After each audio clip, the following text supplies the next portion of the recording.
Good morning all of you. How are you all? Today I am going to start next video of chapter 1 of class 10th. Last class में हम लोगों ने blood pressure पढ़ा था कितना होता है 120/80 of a normal person at resting phase या फिर नॉर्मल फेज आप कह सकते हो. ठीक है, ये घट बढ़ भी सकता है अकॉर्डिंग टू एज. ठीक है, टीन एज में या चाइल्डहुड में ये कम होता है और फिर ओल्ड एज में ये ज़्यादा हो जाता है. लेकिन एक नॉर्मल अडल्ट में ये 120/80 होता है. ठीक है, नेक्स्ट है how to measure blood pressure. हम लोग कैसे मेज़र करेंगे ब्लड प्रेशर को, तो इसके लिए एक इंस्ट्रूमेंट आता है स्फिग्मोमैनोमीटर. ठीक है, is using my instrument called sphygmomanometer. Two readings है ना, एक क्या 120 और दूसरा है 80. ठीक है, सिस्टोलिक प्रेशर ऊपर वाला 120 क्या है सिस्टोलिक और जो 80 है वो डायस्टोलिक. ठीक है, सिस्टोलिक प्रेशर जब हार्ट किस में होता है, कॉन्ट्रैक्ट कर रहा है, पंपिंग आउट ऑफ ब्लड. कहाँ, आर्टरीज में. और किस तरफ, बॉडी की तरफ. ठीक है, towards the body. And diastolic pressure जब आपका हार्ट रिलैक्स होगा, रिलैक्स फेज में होगा एंड फिल्स विथ ब्लड. कहाँ फिल होगा ब्लड, हार्ट के अंदर. कहाँ पे, एट्रिया में. ठीक है, the various steps in measuring the blood pressure of a person are as follows. तो आपको फॉलोइंग स्टेप फॉलो करने हैं ताकि आप ब्लड प्रेशर को सही तरीके से मेज़र कर पाओ. तो a rubber cuff which is a flat rubber tube, cuff लगाया जाता है. ठीक है, is wrapped around the person arm. किसी पर्सन के आर्म पे पहले रबर कफ उसको पहले बांध दिया जाता है. तो ये रहा रबर कफ. ठीक है, जो आप यहाँ पे भी देख सकते हो, ये क्या है, रबर कफ है जो लगाया जाता है. इसी से तो आपका प्रेशर मेजरमेंट ठीक से होगा. नेक्स्ट आपको क्या करना है, the rubber cuff is inflated, यानी उसको फुलाया जाता है by pumping air into to give a pressure of about 200 millimetre of Hg. ठीक है, तो ये आपका उसमें स्केल आपका मेजरमेंट होगा, उसमें Hg होगा यानी मरकरी भरा होगा. ठीक है, उसमें तो आपको उसमें मेजरमेंट पहले इतना उसको इन्फ्लेट कर देना है. किसको, कफ को. ठीक है, इन्फ्लेट करने वाला होता है, पंपिंग सिस्टम होता है, उससे आप इन्फ्लेट कर लीजिए और आपको देखना है पहले मेजरमेंट 200 मिलीमीटर तक पहुंच गया है या नहीं. ठीक है, to the brachial artery which run down the arm. जो कहाँ से आता है, ये आर्टरी आपके जो आर्म में जो आर्टरी प्रेजेंट है उसका pressure. This pressure can be seen on the scale. आप ये प्रेशर, वही तो मैं बता रही हूँ कि 200 mg आपको पता कैसे चलेगा. ऑब्वियस ये बात है, आप ये इंस्ट्रूमेंट का यूज़ कर रहे हो ये मेजरमेंट करने के लिए, तो उसमें खुद ही लिखा होगा 200. तो वहाँ तक सिर्फ आपको देखना है कि मरकरी पहुँचा कि नहीं पहुँचा. तो वहाँ पहुँच गया तो आप स्टॉप कर दीजिए. Now if a stethoscope is now placed on the artery of the arm, no sound is heard through it. तो अगर आप वहाँ पे स्टेथोस्कोप डाल के देखोगे तो कोई भी आपको साउंड सुनाई नहीं देगा. देखो ये क्या बोलना चाह रहा है. पहले आपने ये स्फिग्मोमैनोमीटर आपको दिख रहा है. ठीक है, ये इन्फ्लेट करने वाला है, इसको आप पुश करोगे तो ये क्या होगा, इसमें हवा भर जाएगा. ठीक है, यहाँ पे इसको रेगुलेट करने वाला होता है. ठीक है, यहाँ पे मतलब आप इसमें कब फिल करना चाहते हो, कब यहाँ से एयर रिलीज करना चाहते हो. तो आपको दिख रहा है यहाँ पे 200, यहाँ तक क्या मरकरी ऊपर उठ गया है ना. तो आपको यहीं तक पहले करना था. ब्रैकियल आर्टरी है, यानी कि ब्रैकियल का वर्ड आर्म से जुड़ा हुआ होता है. ठीक है, तो मतलब आर्म का आर्टरी. तो आप देख लो इतना प्रेशर यहाँ बढ़ गया, आपने इसको इतना इन्फ्लेट किया है रबर कफ को कि यहाँ पे इतना प्रेशर बढ़ गया है कि ये ब्लड नीचे नहीं आ रहा. आपको क्लियर दिख रहा होगा, यहाँ पे ब्लड है लेकिन यहाँ ब्लड नहीं है. तो आपको अब कहाँ पे प्लेस करना है. ठीक है, ऑन दी आर्टरी. स्टेथोस्कोप जो आपको साउंड सुनने वाला होता है, ये स्फिग्मोमैनोमीटर, स्टेथोस्कोप ये है. ठीक है, स्टेथोस्कोप. तो ये आप प्लेस करके सुनोगे यहाँ पे तो अभी कोई साउंड नहीं सुनाई देगा. ये वाले टर्म में जब यहाँ पे 200 मिलीमीटर ऑफ Hg है तब कोई साउंड सुनाई नहीं देगा. ठीक है, no sound heard in stethoscope. Cuff is pressure greater than the systolic pressure. क्यों हुआ ये, क्योंकि यहाँ पे ब्लड आ ही नहीं रहा. यहाँ पे आपको प्लेस करके चेक करना है. देखो यहाँ नीचे प्लेस करना है, बीच में नहीं, यहाँ तो आपको सुनाई देगा. यहाँ आपको चेक करना है. ठीक है, यहाँ पे डाल के, जैसा यहाँ है. ठीक है, सेम यहाँ पे डालना भूल, यहाँ पे नहीं डाला है क्योंकि यहाँ पे कॉम्प्लिकेटेड हो जाएगा डायग्राम. ठीक है, तो यहाँ पे आपको डाल के चेक करना है. तो आपको यहाँ पे कोई साउंड नहीं सुनाई दिया. क्यों नहीं सुनाई दिया, क्योंकि यहाँ पे ब्लड नहीं है यहाँ पे. ठीक है, तो वही चीज़ यहाँ है. और एक और बात है, यहाँ पे का प्रेशर काफ़ी ज़्यादा है. किसका, कफ का प्रेशर ज़्यादा है. ठीक है, Next step, with stethoscope still placed on the artery, the cuff pressure is reduced gradually by deflating it. आपको बोल रहा है कि आप स्टेथोस्कोप अब हटाइए नहीं, इसको यहाँ पे रहने दीजिए। उसके बाद आप इसको कफ का प्रेशर धीरे धीरे घटाइए। यहाँ पे आपको एक दिख रहा होगा, यहाँ पे ये क्या है, ये घटाने वाला बढ़ाने वाला होता है प्रेशर। तो आप यहाँ से इसका थोड़ा सा एयर रिलीज करवा दीजिए, तो क्या होगा, ऑब्वियस सी बात है, उसका वहाँ पे प्रेशर क्या हो जाएगा, कम हो जाएगा। पहले दिख रहा है ये कितना ज़्यादा आपने इसको इन्फ्लेट कर दिया था, अब इसको डीफ्लेट करेंगे, यानी कि इसका प्रेशर कम करेगा bye releasing air into it. ठीक है, तो इससे हम लोग एयर हटा दिए, तो यहाँ पे क्या हो गया, प्रेशर यहाँ का आपका थोड़ा कम हो गया। तो आप देखिए यहाँ, the cuff pressure when the heart beat is first heard, यानी कि अभी तक तो आपको यहाँ पे आप रखे हुए थे तो कोई सुनाई नहीं दे रहा था, आपको तब तक यहाँ से एयर रिलीज करना है जब तक कि आपको ये स्टेथोस्कोप से साउंड सुनाई नहीं दे जाए। कौन सा साउंड, पहला साउंड हार्ट का। ठीक है, as soft tapping sound through the stethoscope give us the systolic pressure. आपको जैसे ही यहाँ पे फर्स्ट साउंड सुनाई दिया, आप क्या कीजिए, इसको रोक दीजिए, यानी कि इसमें से एयर निकालना बंद कर दीजिए, वहाँ पे स्टॉप कीजिए और चेक कीजिए कि आपका प्रेशर कितना है उस वक्त जब आपको पहला साउंड सुनाई दिया। ठीक है, तो वही यहाँ लिखा है, when tapping sound first heard, जब आपको हल्का हल्का टैपिंग साउंड का मतलब होता है वही जो पल्स का हार्ट बीट होता है, तो वही है, पहली बार सुनाई देगा तब आपको यहाँ से एयर निकालना बंद कर देना और चेक करना है स्फिग्मोमैनोमीटर में कि उसका रीडिंग कितना आ रहा है। जो भी रीडिंग होगा वो आपका कैसा प्रेशर होगा, सिस्टोलिक प्रेशर। ठीक है, तो वही है, give us the systolic pressure. आपको तो एक मेजरमेंट मिल गया दो में से, अब क्या आपको मेजर करना है, डायस्टोलिक प्रेशर। वो कैसे होगा, वो इसी से होगा, आगे प्रोसेस सेम प्रोसेस से होगा। The cuff pressure is reduce further, अब आपको वो मेजर करने के बाद अब आप और घटाते जाइए बाय डिफ्लेटिंग इट, आप इसमें से एयर निकालते जाइए कफ में से, तो क्या होगा, आप देख रहे हो यहाँ पे स्टेथोस्कोप से मेजर कर रहे हैं, सेम टाइम पे यहाँ पे स्टेथोस्कोप का ये प्लेस किया गया सुनने के लिए, यहाँ पे क्या कर रहे हैं, डिफ्लेट या इन्फ्लेट जो भी कर रहे हो, और यहाँ पे ये रीडिंग देख रहा है। ठीक है, तो डिफ्लेट करने के बाद जैसे जैसे डिफ्लेट किया जाएगा, जैसे ही आपका टैपिंग साउंड, जो आपका हार्ट बीट का साउंड है, डिसअपेयर हो गया, गायब हो गया, पहली बार जब गायब हो गया तो उस टाइम आपको डिफ्लेट करना रोक देना, अगेन उसको स्टॉप कर दीजिए, और फिर उस टाइम आप चेक कीजिए स्फिग्मोमैनोमीटर में, तो आपका क्या देगा, डायस्टोलिक प्रेशर। ठीक है, मैं इसे फिर एक बार डायग्राम से क्लियर करती हूँ। तो पहले आपको क्या चाहिए, पहले तो आपको स्फिग्मोमैनोमीटर चाहिए और आपको क्या चाहिए, एक स्टेथोस्कोप। तो आप देखो, इसको पहले इतना प्रेशर तक ले जाओ 200 तक, इतना ये इसने बता दिया 200 तक सबका क्या होगा, ऐसे ही यहाँ पे कोई ब्लड नहीं जाएगा, लेकिन आपको यहाँ पे स्टेथोस्कोप प्रेस करके रखना है और आपको ईयर से सुनना है कि यहाँ पे कोई साउंड तो नहीं आ रहा।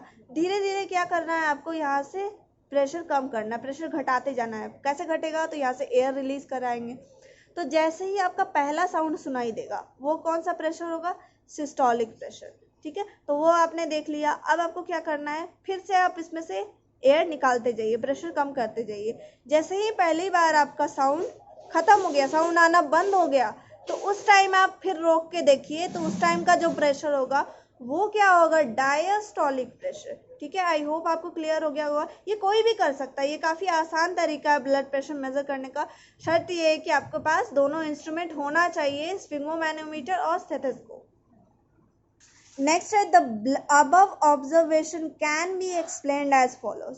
तो ऑब्जर्वेशन देखा जा सकता है क्या, when a high pressure of about 200 mg is applied to the arm by the blood cup, then the brachial artery get closed fully and hence no blood flows in it. आपने क्या किया, इतना ज़्यादा उसको इन्फ्लेट कर दिया, rubber cup को इतना ज़्यादा फर्स्ट टाइम में उसको फुला दिया था, 200 mm ऑफ एच तक लेके गए थे आप, तो आपके नीचे वाले हैंड तक, आर्म के नीचे वाले पार्ट तक नहीं पहुंच पा रहा था ब्लड। ठीक है, तो इसलिए आपको कोई भी सुनाई नहीं देगा उस time sound. Since no blood flow in the brachial artery at this stage, therefore no tapping sound is heard, जैसा कि मैंने अभी बोला in the stethoscope।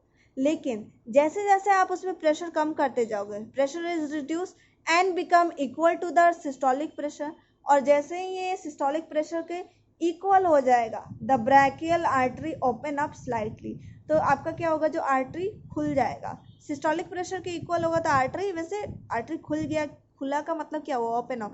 आपने प्रेशर इतना ज़्यादा बाहर से बढ़ा दिया था क्या कि वो सिकुड़ गया था, वो आर्टरी क्या हो गया था, सिकुड़ गया था। ठीक है, जैसे कि आप देख सकते हो यहाँ बाहर से प्रेशर आपने इतना बढ़ा दिया कि आर्टरी क्या हुआ, यहाँ सिकुड़ गया, इतना सिकुड़ गया कि यहाँ पे ब्लड नीचे नहीं आ पा रहा था। ठीक है, तो जैसे जैसे आप प्रेशर घटाओगे ये क्या होगा, आर्टरी खुल जाएगा। ठीक है, तो and there is an intermittent blood flow in it due to which a soft tapping sound just begin to be heard in the stethoscope। इसलिए क्या होगा, धीरे धीरे ब्लड फ्लो करना स्टार्ट होगा और इसलिए आपको हल्का सा आपको टैपिंग साउंड सुनाई देगा स्टेथोस्कोप में। तो उसी टाइम जब पहला ही साउंड सुनाई दिया वही आपका क्या है, systolic pressure. And finally when cuff pressure is reduce further, आगे और उसको घटाएंगे प्रेशर तो क्या होगा, डायस्टोलिक प्रेशर के इक्वल हो जाएगा। तो the brachial artery open up fully, तो ये क्या होगा, आपका जो ब्रैकियल आर्टरी यानी आर्म का जो आर्टरी है ये पूरा खुल जाएगा। And the blood flow in it is fully restored and hence the tapping sound just disappear.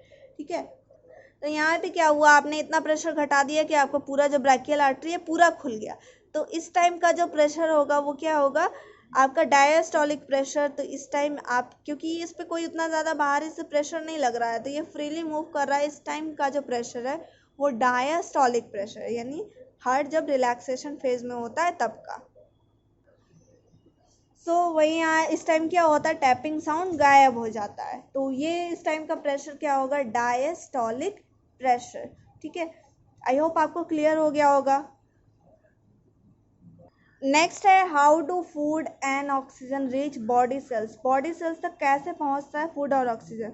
तो हम लोग ने पढ़ा ही है ब्लड क्या कैरी करता है, फूड और ऑक्सीजन दोनों को कैरी करता है, लेकिन blood never come in contact with the body cell, ये कभी भी बॉडी सेल के कांटेक्ट में नहीं आता।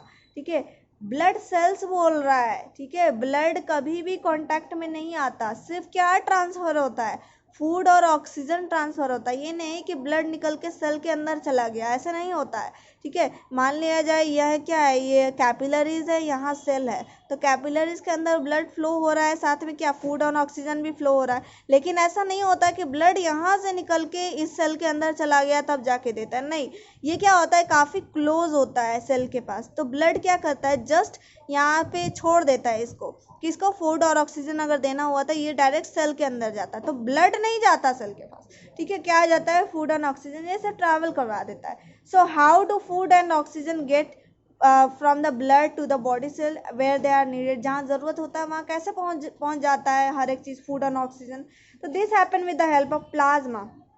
प्लाज्मा क्या है, लिक्विड है। लिक्विड क्या मतलब, अगर आप सेपरेट करना हो, जैसे आप चाय होता है जिसमें चाय पत्ती होता है, आप उसको क्या करते हो, छान देते हो, वैसे ही ब्लड होता है। ब्लड में क्या होता है, सेल का सारे सेल को हटा दोगे तो लिक्विड बचेगा, तो वो लिक्विड क्या कहलाता है, प्लाज्मा कहलाता है। ठीक है, which leak from the blood capillaries, तो ये ब्लड कैपिलरी से लीक करता है। लीक करने का मतलब ये नहीं है कि लीकेज हो जाता है, यहाँ पे ऑलरेडी काफ़ी स्मॉल होल्स प्रेजेंट होता है कैपिलरीज में, एक्सचेंज के लिए होता है, कैपिलरीज बना ही है एक्सचेंज के लिए। ठीक है, तो ये आपका क्या होता है, एक्सचेंज करके यहाँ जाता है।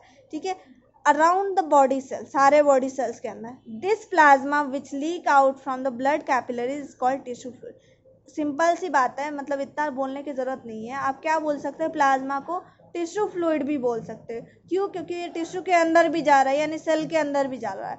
ठीक है, the liquid from the blood which is force out through the capillary wall and move between all the body cells providing them with food and oxygen and removing carbon dioxide is called tissue fluid. यानी वैसा fluid या वैसा liquid जो blood के through जा रहा है, किसमें, कैपिलरीज वाल से होके गुजर के हर एक सेल तक जाएगा, क्या देने के लिए, फूड और ऑक्सीजन देने के लिए, और वापस वहाँ से क्या रिमूव करेगा, कार्बन डाइऑक्साइड रिमूव करेगा। तो ऐसे फ्लूइड को क्या बोलेंगे, टिश्यू फ्लूइड बोलेंगे। ठीक है, actually the wall of blood capillaries are very thin, जैसे कि मैंने अभी बोला, ऐसा नहीं है कि वहाँ पे कोई लीकेज हो गया, ये इसका वॉल ही इतना पतला होता है कि ये आसानी से वहाँ से लिक्विड पास कर सकता है। So when blood flow through the capillaries, a liquid called tissue fluid leaks from the blood capillaries and goes into the teenage spaces between the various body cell in the tissue. Capillary से जब भी blood flow होता है तो वहाँ से क्या, plasma leak होता है और कहाँ जाता है, सेल के अंदर, क्या देने के लिए, फूड और ऑक्सीजन देने के लिए। ठीक है, नेक्स्ट है the tissue fluid carries food and oxygen. Tissue fluid यानी प्लाज्मा क्या कैरी करता है, फूड और ऑक्सीजन दोनों कैरी करता है ब्लड से सेल तक। एंड पिक्स यानी कि वहाँ से क्या ले लेता है, कार्बन डाइऑक्साइड जो कि वेस्ट प्रोडक्ट है। आफ्टर डूइंग इट्स जॉब यानी कि ये अपना काम करने के बाद most of the tissue fluid see back into the blood, यानी कि ये वापस से ये अपना काम कर लिया यानी ट्रांसफ़र कर दिया और वापस वहाँ से कार्बन डाइऑक्साइड ले लिया, ये वापस कहाँ चला आएगा, कैपिलरीज में चला आएगा। The remaining tissue fluid carrying large protein molecule, digested fat, germs and the fragments of dead cell enter into another type of tiny tubes called lymph capillaries। ठीक है, देखो एक बात यहाँ पे, एक चीज़ क्या लिखा है, जो आपका ये बोल रहा है कि जिसमें लार्ज प्रोटीन मॉलिक्यूल्स हुआ। कैपिलरीज का जो वॉल होता है वो थिन तो होता है, लेकिन उसमें जो होल होता है काफ़ी छोटा छोटा होता है, उसके लिए स्मॉल प्रोटीन ही इसको क्रॉस कर सकता है, क्योंकि आप जानते हो क्रॉस कर सकता है, लेकिन होल्स है वो उसे क्रॉस कर सकता है, लेकिन बड़ा जो मॉलिक्यूल है वो क्रॉस नहीं कर सकता। तो वो आप बोलोगे कि वहाँ क्रॉस कर ही नहीं सकता, तो फिर वो जाएगा कहाँ, किसके थ्रू जाएगा, कैपिलरीज में। तो इसके लिए एक दूसरे टाइप का कैपिलरीज होता है जिसको क्या बोलते हैं, लिम्फेटिक कैपिलरी। उसमें क्या फ्लो होता है, लिम्फ क्या है, तो लिम्फ में भी प्लाज्मा ही होता है, WBC होता है, लेकिन उसमें RBC नहीं होता। तो RBC नहीं होने की वजह से वो वाइट फ्लूइड होता है यानी उजला होता है। ठीक है, तो ये लिम्फ ब्लड ही का टाइप है एक तरीके का, लेकिन उसमें RBC। तो ये कहाँ जा रहा है, लार्ज प्रोटीन मॉलिक्यूल दूसरे तरीके के कैपिलरीज में जाएगा, किसमें, लिम्फ कैपिलरीज, क्योंकि इसमें होल्स बड़ा होता है, बड़ा प्रोटीन मॉलिक्यूल्स इजिली उसमें जा सकता है। ठीक है, एंड इट बिकम लिम्फ। इसमें क्या होता है, लिम्फ होता है, यानी कि जो लिम्फ है वो क्या क्या कैरी कर सकता है, बड़ा प्रोटीन मॉलिक्यूल, फैट का, जर्म्स को, फ्रैगमेंट्स ऑफ डेड सेल, या और फिर बहुत सारी चीज़ें जो बड़ा मॉलिक्यूल्स होता है उसको कैरी कर सकता है, एंड इट बिकम्स लिम्फ्स। ठीक है, this lymph along with it contents, यानी कि ये जो लिम्फ है लिक्विड है, और इसके कंटेंट यानी ये जो कंटेंट सब लिखा हुआ है, लार्ज प्रोटीन, फैट जो भी है, is returned to the blood by another type of transport system of the human body called lymphatic system। ये जो लिम्फ है, ये लिम्फ फ्लो किस में करता है, क्योंकि ये ब्लड तो नहीं है, ये अलग से लिम्फ कैपिलरीज में फ्लो कर रहा है। तो ये अलग टाइप का सिस्टम, जैसे आपका सर्कुलेटरी सिस्टम में क्या था, ब्लड फ्लो कर रहा था, लेकिन इसका क्या सिस्टम होगा, इसका अलग टाइप का सिस्टम है जिसको लिम्फेटिक सिस्टम बोलते हैं, और उसमें क्या फ्लो करता है, लिम्फ फ्लो करता है। ठीक है, तो वो लिम्फेटिक सिस्टम के बारे में ही पूरा डिस्कस करना है नेक्स्ट वीडियो में, तो वो हम लोग डिस्कस करेंगे नेक्स्ट वीडियो में। फिलहाल के लिए इतना ही तक।